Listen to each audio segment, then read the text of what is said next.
तो भाई वीडियो का थंबनेल देख के आपको टॉपिक समझ आ ही गया होगा और सेकंड हैंड कार शायद आप भी लेने का सोच रहे हो। तो वीडियो को एक भी सेकंड के लिए स्किप मत करना, क्योंकि आज जो पॉइंट्स मैं आपको बताने वाला हूँ वो यूट्यूब पे आज तक किसी ने नहीं बताए होंगे। मैं आपको इस चीज़ की गारंटी देता हूँ कि इस वीडियो के बाद आपको कोई दूसरी वीडियो देखने की ज़रूरत नहीं पड़ेगी। इसमें मैं वो सारी टिप्स और ट्रिक्स आपको बताऊँगा जो कि Cars24 और स्पिनी जैसे प्लेटफॉर्म्स यूज़ करते हैं अपनी कार इंस्पेक्शन करते टाइम। और साथ ही आपको एक ऐसी फ़ोन कॉल भी सुनने को मिलेगी जिसमें रियल यूज़र अपनी प्रॉब्लम्स आप लोगों को बताएगा और उन प्रॉब्लम्स को मद्देनज़र रखते हुए आप अपने लाखों रुपए बचा सकते हैं। सबसे पहले तो मैं आपको यही सजेस्ट करूँगा कि आप अपनी गाड़ी का जो इंस्पेक्शन है वो किसी ऑथराइज डीलर से ही करवाएं, जैसे Cars24 या स्पिनी वगैरह के प्लेटफॉर्म से, क्योंकि उनके पास जो है प्रॉपर टूल्स वगैरह होते हैं जिससे कि आपकी गाड़ी का प्रॉपर इंस्पेक्शन हो सकता है। लेकिन जो डीलर्स हैं वो ये चीज़ आपको बिल्कुल नहीं करने देंगे, क्योंकि इन चीज़ों में उनका ही अपना लॉस होता है। हर कोई कहता है कि सेकंड हैंड कार लेना बहुत रिस्की है, पर ये रिस्की सबसे तभी होता है जब आपको गाड़ी का इंस्पेक्शन करना ही नहीं आता। तो आज मैं आपको पूरी गाड़ी का इंस्पेक्शन करना ही सिखाऊंगा, वो भी किन चीज़ों से, सिर्फ 2 चीज़ों से।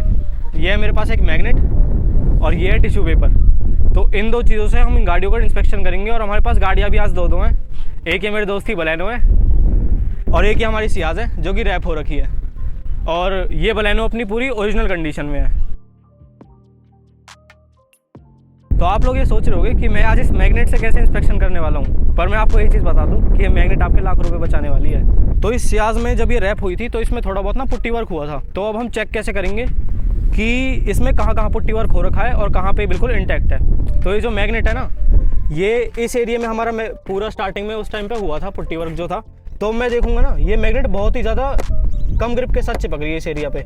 यहाँ पे देखोगे, यहाँ देखोगे, काफ़ी कम चिपक रही है। और यहीं मैं बात करूँ यहाँ की, तो यहाँ ये काफ़ी ज़्यादा स्ट्रॉन्ग ग्रिप के साथ चिपक रही है। तो इस चीज़ से आप पता लगा सकते हो कि इस जगह पे मेरा पुट्टी वर्क हुआ था और यहाँ पे ये बिल्कुल इंटैक्ट थी। तो जहाँ पे आपकी मैग्नेट टाइट चिपके, इसका मतलब समझ लो कि वो जगह बिल्कुल रिपेयर्ड है, मतलब वो बिल्कुल इंटैक्ट है, उसमें आज तक कुछ भी नहीं हुआ है। और हाँ, मेन चीज़ सबसे ज़्यादा ना जो पुट्टी वर्क होते हैं वो इस साइड होते हैं, नीचे पूरी गाड़ी में, क्योंकि ये जो है सबसे ज़्यादा ब्रेकर वगैरह से डैमेज हो जाती हैं जल्दी। तो यहाँ पे कहीं मैं वीडियो अटैच कर दूंगा, इतनी मोटी पुट्टी की लेयर भर के रखते हैं, वहाँ पे आपकी मैग्नेट बिल्कुल नहीं चिपकेगी। तो ये चीज़ आप ज़रूर चेक करना, उससे आपको पता चल जाएगा कि गाड़ी में कितना कहाँ पे डैमेज है। अब मैं आपसे कहूँगा अपनी गाड़ी के चारों दरवाज़ों को खोल दो और बूट को भी ओपन कर दो, और ये जितनी भी बिल्डिंग्स नज़र आ रही है ना, इनको खींच के निकाल दो। तो जैसा कि आपने सियाज की एक्सीडेंट वाली वीडियो देखी होगी, उसमें आपने देखा होगा कि उन्होंने कितने इसमें हथौड़े बजाए थे इस टाइम पे, तो जिसकी वजह से ये जो पैनल गैप्स हैं उन्होंने ठीक करे थे। तो मैं आपको एक चीज़ बता देता हूँ कि जब भी गाड़ी में हथौड़े वगैरह लगते हैं ना, तो ये जो पंच होल होते हैं, ये आप देख पा रहे होगे, इसमें ये डबल लेयर्ड है, ठीक है। तो ये जो हमारी लेयर होती है ये थोड़ी खुल जाती है, और अगर कहीं भी इसमें मेजर रिपेयर वर्क हुआ होगा या फिर गाड़ी एक्सीडेंटल हुई होगी, तो ये जो पंच होल दिख रहे हैं ना, ये मशीन से ही लगाए जाते हैं सिर्फ, जो कि फैक्ट्री में लगती हैं।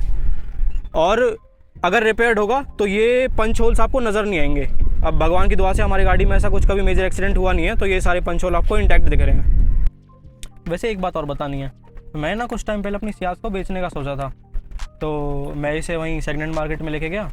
मैंने कोई करीब 10-15 डीलर्स को इसे दिखाया था, पर जो उन्होंने इसका पोस्टमार्टम किया भाई उस टाइम पे, मैं आपको बिल्कुल बता नहीं सकता। कोई बोनट पे लगा हुआ है, कोई गाड़ी के नीचे घुसा हुआ है, फिर टेस्ट ड्राइव ऐसे ले रहे हैं जैसे पता नहीं कौन सी रेस की तैयारी कर रहे हैं भाई। और फिर इतना सब करने के बाद भी उन्होंने मुझे इतना लो प्राइस कोट किया ना भाई, मुझे लगा यार इतनी बुरी गाड़ी थोड़ी है। लेकिन फिर मैंने सोचा हमारी सियाज की सीएस सुविधा कम है कि, और तब मुझे समझ आया जब डीलर्स हमारी गाड़ी को इस तरीके से चेक कर रहे हैं, तो हमारा भी तो भाई फ़र्ज़ बनता है कि हम अपनी गाड़ी जो लेने वाले हैं आगे, उसे बिल्कुल थॉरोली चेक करें। तो भाई अब मैं आपसे कहूँगा कि अपना वाइट पेपर निकालो, बोनट को ओपन करो और गाड़ी को स्टार्ट कर दो, और जो ये ऑयल वाली स्टिक होती है ना, इसे बाहर निकाल लो। अब जो ये आपके पास वाइट पेपर है, इसको वहाँ पे रखना है जहाँ से हमने ये स्टिक निकाली है, और चेक करना है कि इंजन कहीं बैक कंप्रेशन तो नहीं मार रहा।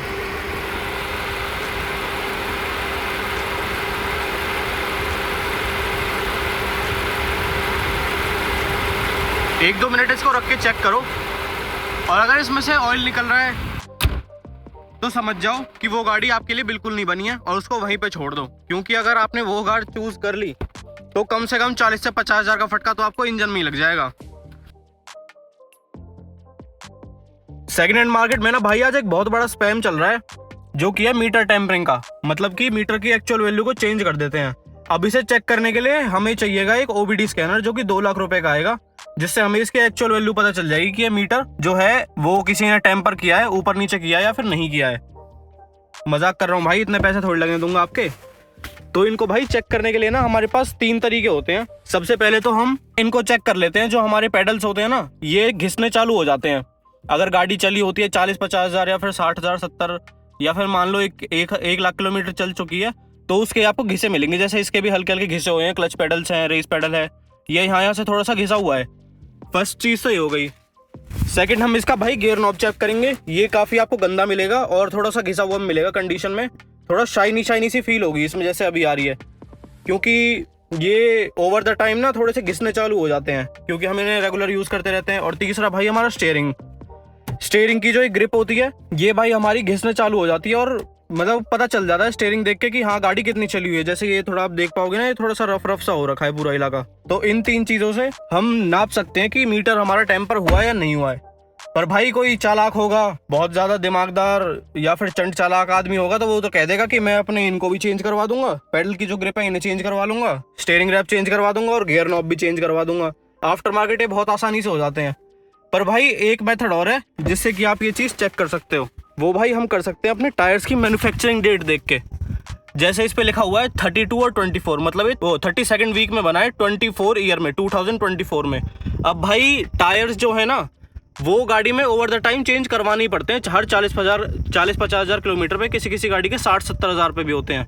तो आप टायर्स की डेट को और मैन्युफैक्चरिंग डेट को, जैसे या फिर रजिस्ट्रेशन वाली डेट को आप चेक करके पता कर सकते हो कि हाँ ये गाड़ी जो है वो काफ़ी ज़्यादा चली हुई है, नहीं चली हुई है, और इसका मीटर भी किसी ने टेम्पर किया है या नहीं किया है।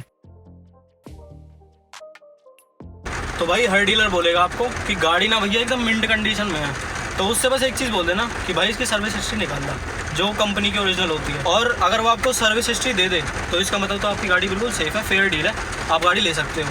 पर अगर वो बिल्कुल भी थोड़ी बहुत भी आनाकानी कर दे, गाड़ी वहीं छोड़ दो, उसको नमस्ते बोलो और अपने घर चले जाओ। अब हर कार की विंडशील्ड पे और विंडोज़ पे ना एक स्पेसिफिक नंबर लिखा हुआ था। जैसे यहाँ पे 1164 लिखा हुआ है, तो ये मेरे हर एक शीशे पे होगा। जैसे यहाँ पे भी 1164 है, यहाँ पे भी 1164 है और उन दोनों पे भी 1164 है। लेकिन अगर आपकी विंडशील्ड वगैरह या फिर कोई भी शीशा वगैरह चेंज हुआ है, तो ये नंबर आपको डिफरेंट मिलेगा।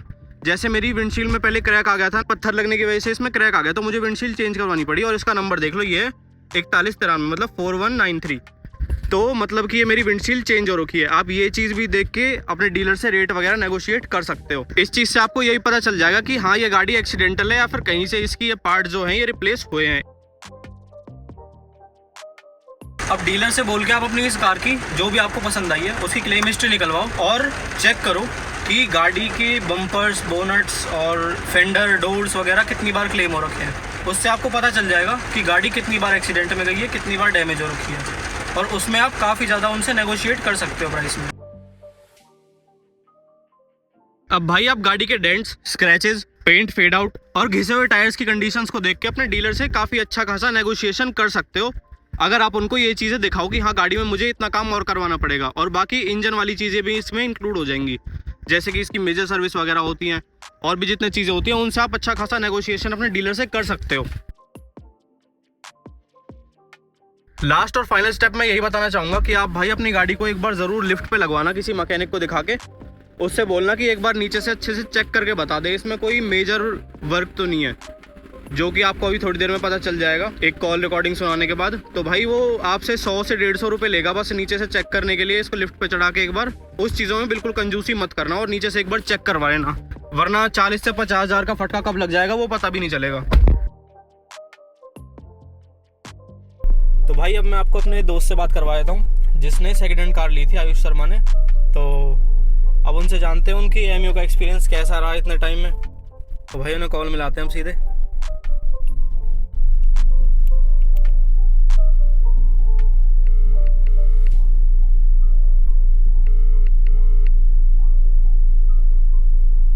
हेलो, क्या हाल भाई मैं एक वीडियो रिकॉर्ड कर रहा था वो सेकंड हैंड गाड़ियों से रिलेटेड ही। तो तेरे से कुछ पूछना, तूने एमयू ली थी ना 2 साल हो गए चलाते चलाते। हाँ, कितना टाइम हो गया? 2 साल तो हो गए होंगे ना? 2 साल नहीं, 1.5 साल हुआ अभी। हाँ 1.5 साल। तो कुछ क्वेश्चंस पूछूंगा तुझसे, ठीक है? वो मैंने लिख रखे हैं तो ये पढ़ के बताता हूँ, ठीक है? ठीक है। तो पहले भाई ये बता, तेरी जो एमयू है उसका मॉडल कौन सा है? और मतलब इंजन भी काफ़ी सारे आते हैं उसमें, तो इंजन भी बताइयो। और ये बताइयो कि वेरिएंट कौन सा था। भाई ये है एमयू कंफर्ट लाइन, 2019 मॉडल है। 1 लीटर पेट्रोल इंजन है इसमें। अच्छा। और जब तूने ये ली थी तो कितनी चली हुई थी उस टाइम पे? क्या भाई, आवाज़ कट गई। मैं कह रहा हूँ जब तूने ये ली थी तब कितनी चली हुई थी? 55,000 किलोमीटर। 55,000। अच्छा। तो गाड़ी लेने के बाद तूने काफ़ी सारे इसमें काम करवाए थे, हाँ तो जो शुरू में दिक्कतें आई थी तुझे वो सारी बताइयो। और जो जो काम तूने करवाए थे वो बताइयो, खर्चा गिनवाता चलियो सेम टाइम, ठीक है? भाई, पहले तो जब मैं ले रहा था तब मैंने इसका इंस्पेक्शन करवाया था गो मैकेनिक से। ठीक है। तो उस टाइम तो कुछ नहीं था, बस थोड़ी बड़ी इसमें टचअप हो रखे थे गाड़ी में, जो कि चलता ही है, गाड़ी चलती है तो लगती है। हाँ। बाकी ऐसे कोई मेजर तो नहीं था जो मेरे को रिप्लेस कराना पड़े। हम्म। पर जब मैंने ये खरीद ली, फिर जब इसकी मेजर सर्विस करवाई तो जो हुई थी, तो उसके बाद जब ये हुड पे ऊपर हुई थी तो इसकी पता चला कि गियर बॉक्स में सील होती है वो लीक हो रही है, वो खराब हो गई, जिसकी वजह से उसका ऑयल लीक हो रहा है। अच्छा। हाँ, तो फिर बस वो चेंज हुआ था उस टाइम। और जो एसी का जो फैन होता है हाँ। वो चेक हो रखा था, उसमें डस्ट भरी हुई थी, तो वो क्लीन करवाया था और बाकी सर्विस हुई थी। तो तेरी सर्विस की कॉस्टिंग कितनी आई थी पहली वाली? वो तो मेजर करवाई होगी तूने। वो अगर ये सील का खर्चा, सील का तो 6,500 का खर्चा था। अच्छा। हाँ, और फैन तो उसने ऐसे ही कर दिया था 60-800 रुपए में। अच्छा। और सर्विस हुई थी 6,500 की। 6,500 की सर्विस? हाँ तो मोटा मोटा तेरा ऐसे ही बैठ गया 14,000 करीब। हाँ, लगभग इतना ही। फिर अच्छा। इसके बाद मैंने इसमें टायर इसके घिसे हुए थे, हाँ। वो मैंने चेंज करवाए थे। फिर अलॉयज भी लगवाए शायद तो साथ में, तो तब करोल बाग से लगवाए थे मैंने। मेरे उसमें रिम लगी हुई थी तो उसको एक्सचेंज करके ये मेरे को 45 के पड़ गए थे। अच्छा। हाँ, 16 इंची टायर थे। अच्छा। फिर उसके बाद जैसे मेरी रनिंग ज़्यादा थी, हाँ। तो मैंने सीएनजी भी इंस्टॉल करवाई थी इसमें। तो सीएनजी कितने की लगी थी? सीएनजी भाई इसकी थी 23,000 की लगी थी, और 7,000 का इसमें एडवांस लगा था डायनेमिक। अच्छा। 30,000 मान लो आप। तो अब भाई कितनी एवरेज दे रही है अलॉय के साथ ये? भाई अलॉयज सिटी में तो भाई ये 16-17 दे रही है, हाईवे पे 20 प्लस दे देती है सीएनजी में ही? सीएनजी में। और पेट्रोल में? पेट्रोल में तो भाई इसकी 10-11 ही है बस। और थोड़ा रफ चलाओ तो 6-7 ही है। अच्छा। और वो तो बता जो एबीएस खराब हुआ था इसका। हाँ, फिर अभी एबीएस तो बाद में खराब हुआ।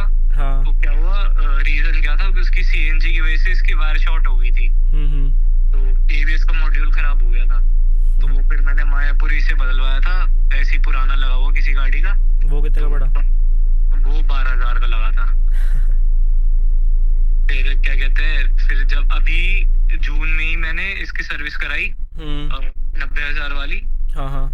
तो उसमें इसके पीछे के दोनों के सस्पेंशन और आगे के सस्पेंशन माउंट जो है। अच्छा। तो फिर अब कुछ दिक्कत बच रही है गाड़ी में अब तेरे हिसाब से? ना, अब कोई दिक्कत नहीं, अब तो बढ़िया स्मूथ चलती है, कैसे भी कोई दिक्कत नहीं है। तो मतलब जब से लेके अब तक लगाए मोटा मोटा कितना खर्चा हो गया होगा तेरा? कम से कम 1.5-2 लाख तो हो गया होगा। रिपेयर में तो 60-70 हज़ार हो गया होगा, क्योंकि इसकी मल्टीपल टाइम तो इसकी गैस लीक हुई है। रेडिएटर के पास ही पाइप से इसकी लीकेज हो जाती है, पता नहीं 2 बार तो हो चुकी है अभी तक। रेडिएटर भी क्लीन करवाया था तूने? हाँ, फिर रेडिएटर भी क्लीन करवाया था, वो चौक हुआ था तो गाड़ी हीट कर गई थी। अच्छा। हाँ, ये छोटे मोटे काम होते रहते हैं, वही 60-70 हज़ार तक तो मैंने रिपेयर में लगा दी होंगी, और बाकी अलॉयज और सीएनजी का खर्चा अलग है। हाँ, तो भाई यही चीज़ मैं लोगों को सुनाना चाह रहा था बस, कि कैसा एक्सपीरियंस रहा तेरा। तो अगर तू ये बता, तुझे इन चीज़ों के बारे में पता होता कि ऐसे ऐसे खर्चे आएंगे, और अगर तू पहले उसे जैक पे उठवा के देख लेता गाड़ी का कि नीचे से गियर ऑयल लीक है, तो तू सेम प्राइस में लेता इसे? ना भाई, मैं थोड़े रेट और तोड़वाता डीलर से। ये मैंने डीलर के थ्रू ली थी। अच्छा। और मेरा तो अब थोड़ा माइंड डाइवर्ट हो गया इसके, मैं अब सेकंड हैंड गाड़ी वो नहीं करूँगा लेना पसंद। पर जैसे आपका कोई रिलेटिव है, कोई ज़्यादा ही जान पहचान का, उससे ले सकते हो। डीलर के थ्रू तो मत ही लो, क्योंकि कोई ना कोई खराबी होती है। हाँ। या तो खर्चे के लिए तैयार रहो, ये मत सोचना कि गाड़ी ले ली और आपको बिल्कुल पैसा लगाना नहीं पड़ेगा। मतलब 50-60 हज़ार तो आप ऊपर से लेके चलो, कभी कुछ खर्चा आ ही जाता है। मैं कहता ये जैसे फोक्सवैगन की भी तो इसके पार्ट्स भी महंगे हैं, अगर मारुति की लोगे तो वही सस्ता में हो जाता आपका काम। अच्छा, चल तो यही चीज़ पूछनी थी मुझे। ठीक है, ठीक है भाई। ओके भाई। तो दोस्तों, आपको आयुष की बात सुन के एक चीज़ तो समझ आएगी होगी कि जो सेकंड हैंड कार्स होती हैं वो सस्ती तो होती हैं ही, लेकिन उनको लेना भी बहुत समझदारी से पड़ता है। अगर उनको उन चीज़ों के बारे में पहले पता होता तो वो अपने नेगोशिएशन में कम से कम 40 से 50 हज़ार रुपये और बचा सकता था।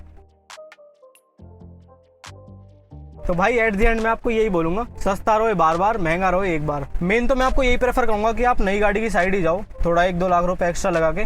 लेकिन अगर आपका बजट उतना नहीं बैठ पा रहा और फिर भी आपको सेकंड हैंड कार के लिए जाना है, तो ये सारे पॉइंट ज़रूर अपने दिमाग में रखना, या फिर इस वीडियो को सेव कर लेना। तो अगर आप फाइनली अपनी एक कार ले चुके हो और उसका म्यूजिक सिस्टम बहुत ही बेकार बजता है और आप दुकानदारों के स्कैम से बचना चाहते हो, तो फिर मेरी ये वाली वीडियो ज़रूर देखना, जिसमें मैंने सारे स्कैम्स वगैरह एक्सपोज करे हैं और अपनी गाड़ी का बजट सिस्टम भी आपको अच्छे से एक्सप्लेन किया है। तो इस वीडियो को बिल्कुल भी स्किप मत करना, ये वीडियो आपके लिए बिल्कुल गेम चेंजर रहेगी और आपके बहुत सारे पैसे बचा देगी। तो अगर आप यहाँ तक आ चुके हो तो वीडियो को लाइक ज़रूर कर देना और चैनल को याद से सब्सक्राइब कर देना, ताकि ऐसा ही इन्फॉर्मेटिव कंटेंट आपके हाथ से कहीं निकल ना जाए। और ये वीडियो अपनी सभी रिश्तेदारों और दोस्तों को भेज देना जो भी नई गाड़ी लेने का प्लान कर रहे हैं।